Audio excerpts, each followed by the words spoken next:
আসসালামু আলাইকুম আরহামতুল্লাহি ওয়াবারাকাতুহু। মোনাজাতের বিশেষ কিছু পাওয়ারফুল দোয়া যেগুলো নবী করিম সাল্লাল্লাহু আলাইহি ওয়াসাল্লাম তিনি যখন মোনাজাত করতেন তখন তিনি পাঠ করতেন, এবং মোনাজাতের শুরুতে কী পড়তেন, শেষে কী পড়তেন, নবী করিম সাল্লাল্লাহু আলাইহি ওয়াসাল্লাম কীভাবে মোনাজাত করতেন এবং আল্লাহ রাব্বুল আলামিন তাহার মোনাজাতগুলো সাথে সাথেই কবুল করতেন, সেটা আজকে আলোচনা করব। আলোচনাটা অবশ্যই অত্যন্ত গুরুত্বপূর্ণ হতে চলেছে। যে সকল ভাই এবং বোনেরা ভিডিওটি দেখছেন অবশ্যই ভিডিওটিকে লাইক করবেন, চ্যানেলটাকে সাবস্ক্রাইব করবেন এবং ভিডিওটা অবশ্যই শেষ পর্যন্ত দেখবেন। কারণ অনেক মুসলমান ভাই ও বোনেরা আছে তারা মোনাজাতের সঠিক নিয়মটা জানে না, তার জন্য আল্লাহ পাক রব্বুল আলামিন তাদের দোয়াটাকে কবুল করে না, ফিরিয়ে দেন। আজকের ভিডিওটা অত্যন্ত পাওয়ারফুল ভিডিও, অবশ্যই শেষ পর্যন্ত ওয়াচ করবেন। আগে আমি মোনাজাতের কিছু পাওয়ারফুল দোয়া পাঠ করি। তার মধ্যে সর্বশ্রেষ্ঠ দোয়াটি হলো রব্বানা আতিনা ফিদ দুনিয়া হাসানাতাও ওয়া ফিল আখিরাতি হাসানা ওয়া কিনা আযাবান নার। রব্বানা আতিনা ফিদ দুনিয়া হাসানাতাও ওয়া ফিল আখিরাতি হাসানা ওয়া কিনা আযাবান নার। এই যে দোয়াটি পাঠ করলাম, এই দোয়াটি সর্বশ্রেষ্ঠ দোয়া। তার মানে আল্লাহর কাছে আমি চাচ্ছি দুনিয়া এবং আখিরাতের কল্যাণ দান করুন। রব্বানা আতিনা ফিদ দুনিয়া হাসানাতাও ওয়া ফিল আখিরাতি হাসানা ওয়া কিনা আযাবান নার। এবং হে আল্লাহ, আপনি আমাদেরকে আযাব থেকে রক্ষা করুন।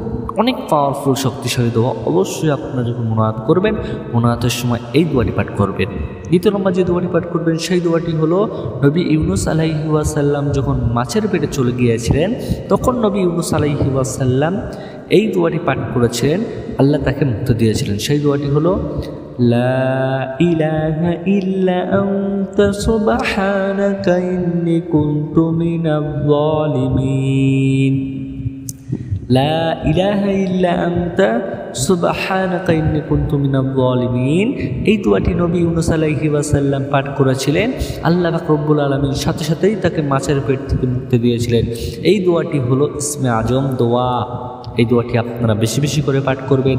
যখনই কোনো বিপদে পড়বেন এই দোয়াটি পাঠ করবেন, ইনশাআল্লাহ আল্লাহ রাব্বুল আলামিন সাথে সাথেই বিপদ থেকে উদ্ধার করবেন, মুক্তি দেবেন।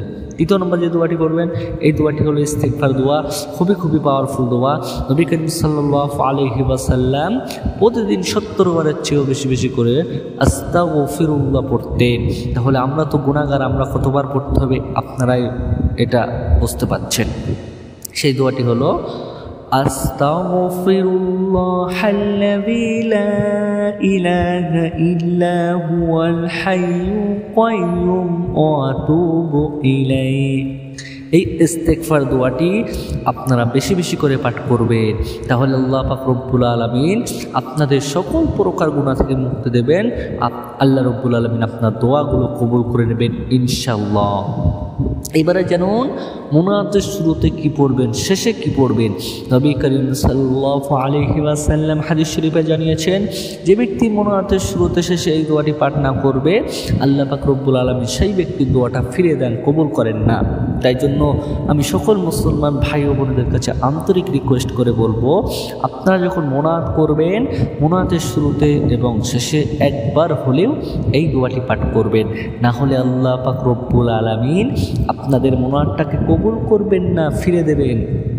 তাহলে আপনারা বুঝতে পারছেন, এতদিন আপনারা যখন মোনাজাত করেছেন মোনাজাতের শুরুতে এবং শেষে দোয়াটি পড়েননি, তার জন্য আল্লাহ রাব্বুল আলামিন আপনাদের দোয়াটাকে কবুল করেননি। এবং নবী করিম সাল্লাল্লাহু আলাইহি ওয়াসাল্লাম হাদিস শরীফে জানিয়েছেন, তোমরা যদি মোনাজাতের সময় এই ভুলগুলো করো আল্লাহ পাক রব্বুল আলামিন সাথে সাথেই তোমাদের দোয়াটাকে কবুল করবেন না, রিজেক্ট করে দেবেন, ফিরে দেবেন। তাই জন্য আমি সকল মুসলমান ভাই ও বোনদের কাছে আন্তরিক রিকোয়েস্ট করে বলবো, আপনারা যখন মুনাজাত করবেন মুনাজাতের সময় সঠিক নিয়মে মুনাজাত করুন, ইনশাআল্লাহ আল্লাহ রাব্বুল আলামিন আপনাদের দোয়াটা কবুল করবেন, ফিরে দেবেন না। অনেক ভাই বোনেরা আছে তারা মুনাজাতের সঠিক নিয়মটা জানে না, ভুল ত্রুটির মাধ্যমে দোয়া করে, তার জন্য আল্লাহ রাব্বুল আলামিন তাদের মুনাজাতটাকে কবুল করেন না, ফিরে দেন। তাই জন্য আমি সকলকে বলবো, আপনারা যখন মুনাজাত করবেন সঠিক নিয়মে মুনাজাত করুন। আপনি যদি ভুল নিয়মে মুনাজাত করেন আল্লাহ রাব্বুল আলামিন কবুল করবেন না, ফিরে দেবেন। তাই জন্য আমি সকলকে রিকোয়েস্ট করে বলবো, আপনারা যখন মুনাজাত করবেন মুনাজাতের শুরুতে এবং শেষে একটি দোয়া পাঠ করতে হবে। সেই দোয়াটি যদি পাঠ না করেন আল্লাহ রাব্বুল আলামিন আপনার দোয়া কবুল করবেন না। সেই দোয়াটি হলো সাল্লাল্লাহু আলাইহি ওয়াসাল্লাম, সাল্লাল্লাহু আলাইহি ওয়াসাল্লাম, অথবা এই দোয়াটি পড়বেন اللهم صل على محمد وعلى آل محمد كما صليت على إبراهيم وعلى آل إبراهيم إنك حميد مجيد اللهم بارك على محمد وعلى آل محمد كما باركت على إبراهيم وعلى آل إبراهيم إنك حميد مجيد। এটি হলো দরুদ শরীফ। যখন মুনাজাত শুরু করবেন এবং শেষ করবেন তখন পড়তে হবে একবার করে দরুদ শরীফ। ধরুন আপনি হাত তুলে মুনাজাত করছেন, মুনাজাতের শুরুতে একবার পড়বেন সাল্লাল্লাহু আলাইহি ওয়াসাল্লাম অথবা দরুদ ইব্রাহিম এটা পাঠ করবেন। তারপরে আল্লাহর কাছে আপনি মুনাজাত করবেন, যা চাওয়ার দরকার চাইবেন, এবং যখন মুনাজাতটা আবার শেষ করবেন তখন আবার একবার পড়তে হবে সাল্লাল্লাহু আলাইহি ওয়াসাল্লাম অথবা দরুদ ইব্রাহিম। এটা পড়ে তারপর আপনি মুনাজাতটা শেষ করতে হবে, না হলে আল্লাহ পাক রব্বুল আলামিন আপনার দোয়াটা কবুল করবেন না। অনেক ভাই বোনেরা আছে তারা কি করে, মুনাজাতের শুরুতে শেষে দরুদ শরীফ পাঠ না করে না, তার জন্য আল্লাহ রব্বুল আলামিন তাদের দোয়াটাকে কবুল করেন না, ফিরে দেন। এটা অনেক মুসলমান ভাই বোনেরা আছে তারা জানে না সঠিক নিয়মটা, দোয়ার কী নিয়ম আছে সেটা অনেক মুসলমান ভাই বোনেরা জানে না। তাই জন্য সকলকে আগে জানতে হবে মুনাজাতের সঠিক নিয়মটা কী, তাহলে অবশ্যই আপনারা বুঝতে পেরেছেন মুনাজাতের শুরুতে শেষে কী পড়তে হবে। এবার জানুন, মুনাজাতের সময় কিছু ভুল করলে আল্লাহ রাব্বুল আলামিন আপনার দোয়াটা কবুল করবেন না। তার মধ্যে সবচেয়ে মারাত্মক ভুলটি হলো নবী করিম সাল্লাল্লাহু আলাইহি ওয়াসাল্লাম হাদিস শরীফে জানিয়েছেন, যে ব্যক্তি মুনাজাতের সময় তাড়াহুড়ো করবে আল্লাহ রাব্বুল আলামিন সেই ব্যক্তির মুনাজাতটা কবুল করেন না, ফিরে দেন।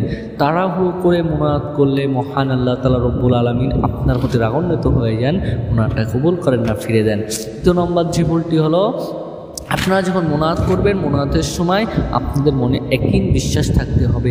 যদি আপনাদের মনে সন্দেহ আসে যে আমার মুনাজাতটা কবুল হবে, তো এরকম যদি সন্দেহ আসে তাহলে আল্লাহ রাব্বুল আলামিন আপনার দোয়াটা কবুল করবেন না। তাই জন্য কেউ এইটি ভুল করবেন না। যখন আপনি মুনাজাত করবেন একইনের সাথে বিশ্বাসের সাথে, একবার চান, দুবার চান, তিনবার চান, চারবার চান, পাচ্ছেন, চেয়ে যাবেন, ইনশাআল্লাহ আল্লাহ রাব্বুল আলামিন আপনাকে দান করবেন। অনেক সময় আল্লাহ রাব্বুল আলামিন বান্দার পরীক্ষা করেন, তাই জন্য আপনি হাল ছাড়বেন না। আপনি শুধু মুনাজাত করবেন সঠিক নিয়মে, আল্লাহ রাব্বুল আলামিন ইনশাআল্লাহ তাআলা রাব্বুল আলামিন আল্লাহ যখনই মনে লাগবে, আল্লাহ যখনই ভালো বুঝবেন আপনার দোয়াটা কবুল করবেন। আল্লাহ দোয়া কবুল করেন কীভাবে জেনে নেন। প্রথম নাম্বার সাথে সাথেই কবুল করেন, দ্বিতীয় নাম্বার অনেক সময় আল্লাহ পরীক্ষা করেন তারপরে দোয়া কবুল করেন, অথবা তিন নাম্বার আল্লাহ রাব্বুল আলামিন এখন আপনার দোয়া কবুল না করলেও এই দোয়াটি আপনার পরকালের জন্য রেখে দেবেন, ইনশাআল্লাহ আল্লাহ রাব্বুল আলামিন কবুল করবেন। বিশ্বাসের সাথে পুরো সঠিকভাবে মুনাজাত করুন, ইনশাআল্লাহ আল্লাহ রাব্বুল আলামিন কবুল করবেন। আশা করি বুঝতে পেরেছেন। ভিডিওটা এখানে শেষ করছি। ভালো লাগলে অবশ্যই চ্যানেলটিকে সাবস্ক্রাইব করবেন। আসসালামু আলাইকুম।